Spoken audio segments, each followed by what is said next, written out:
The film is called All the Time in the World, and my role was the editor. The film is about a daughter who leaves their elderly dad in a care home against his will. He seems lonely and depressed, but events quickly change. She soon finds out that after being left in the care home for some time, he decides to take up painting and ends up painting a masterpiece. The main restriction we had was that we had several care homes turn us down, until we managed to find one in Chislehurst called Fallowfield that let us use their home as a location. Our original idea was to show a relationship between a mother and a younger daughter who suffered from a terminal disease.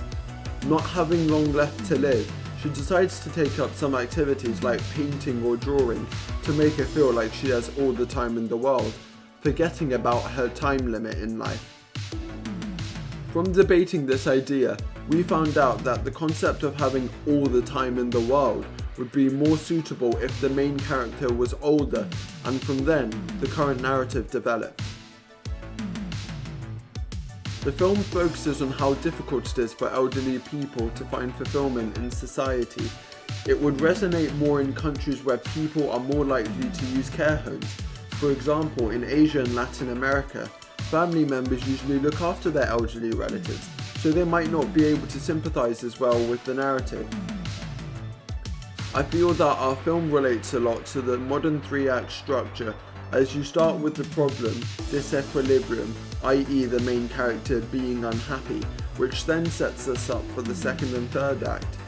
In the second act, we see how he transforms himself from being an unhappy and detached old man to eventually finding something he enjoys and connects with.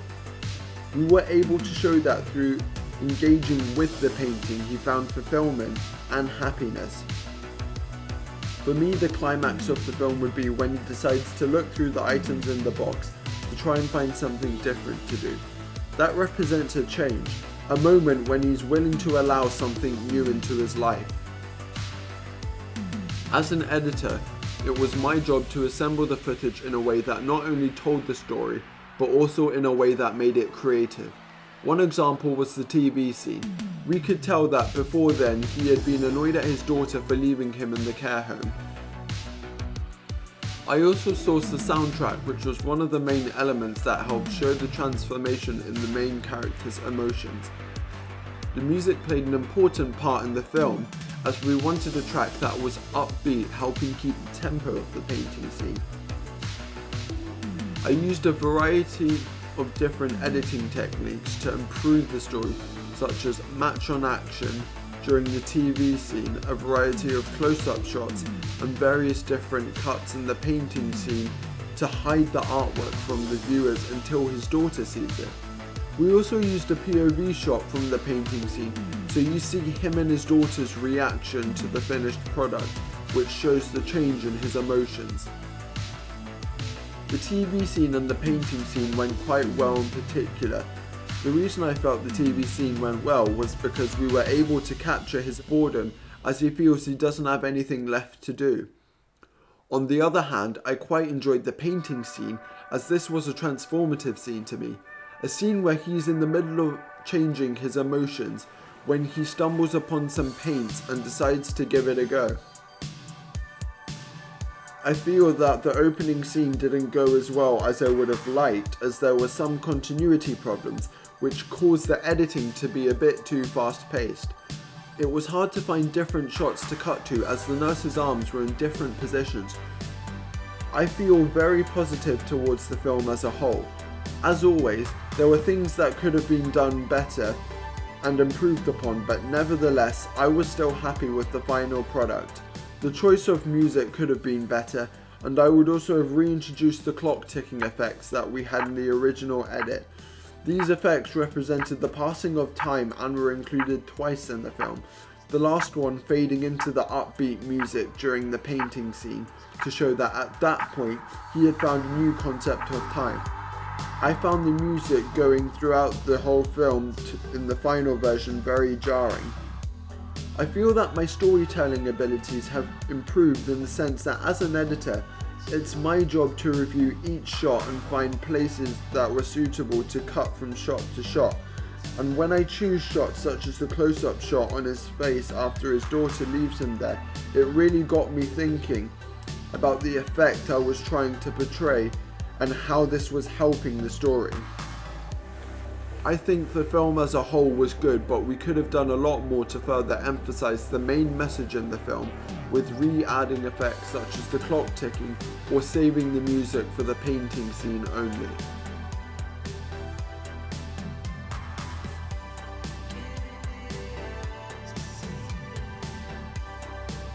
The film was called They're Watching, and my role on the film was being the producer.